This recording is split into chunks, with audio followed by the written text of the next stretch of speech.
President and Honorable Governor, trustees, colleagues, students, and most of all, your friends and family, welcome. First and foremost, I'd like to congratulate the 2026 graduating batch of Plaksha. We have thrown all kinds of challenges. Please hold your applause. I'll join you when we do that. So we've thrown all kinds of challenges at you. We've asked you to do seemingly impossible tasks, asked you to master diverse disciplines, and challenged you to create new knowledge and serve society. You have multitasked, you have burnt the midnight oil, and you have been resilient to pandemics, wars, and a volatile world environment. You will remember these days fondly, look back at the friendships you've made, and treasure the relationships you grew here for a lifetime. Congratulations.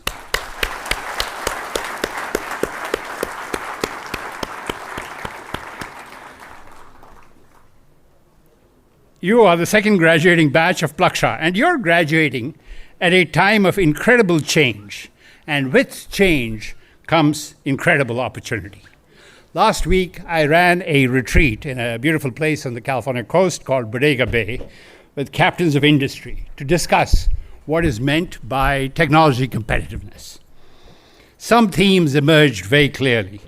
One is the perception that AI will change everything and will certainly continue to dominate the headlines. Another is the revival of semiconductor manufacturing because of a surge in the demand for both processors and memory chips to power our appetite for computation. We, the consumers, are paying the price in the form of higher PC prices and smartphone prices. Anybody try to buy an iPhone recently? Ouch. At the same time, new advances in quantum sensing, computing, and communications are also changing how we think about the computational substrates of the future. While there's no dominant scalable quantum technology yet, the search for these new substrates is driving several new technologies. Furthermore, physical AI, by which I refer to as embodied intelligence, is going to drive edge intelligence and a new set of power-lean CPUs and GPUs. For instance, in a new laboratory that I launched, which is a close cousin of your own robotics lab, which we inaugurated yesterday, we have hard at work developing humanoids, multi-fingered hands, and indeed even a robotic Formula One-like car for being able to explore what embodiment of intelligence is, intelligence embodied in the physical world. Our humanoid robots can assemble other robots to do search and rescue and even play ping pong. LLMs, VLA, by VLA I mean visual language action models, are great in terms of translating natural language descriptions into code. But natural language is a coarse description or a coarse abstraction of motor actions.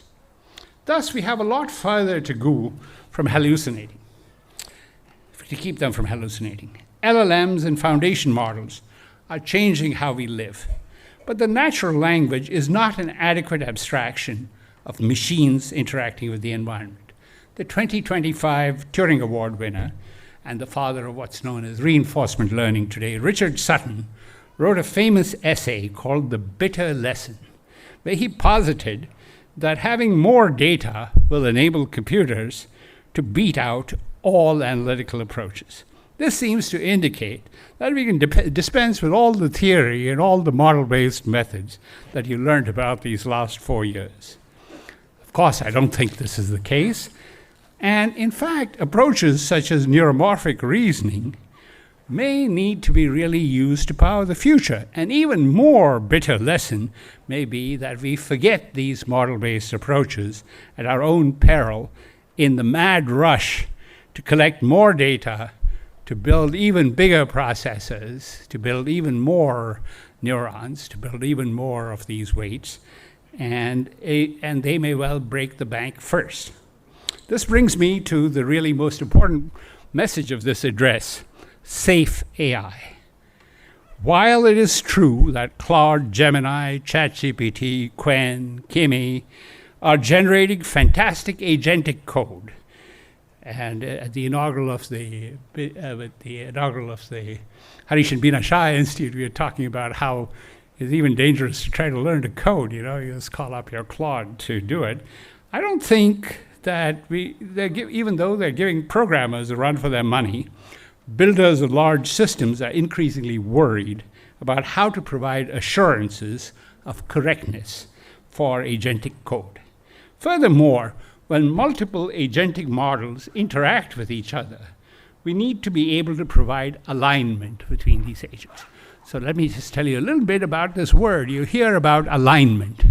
Alignment means that we have to provide our AI systems the way to integrate the values that we hold dear as a society.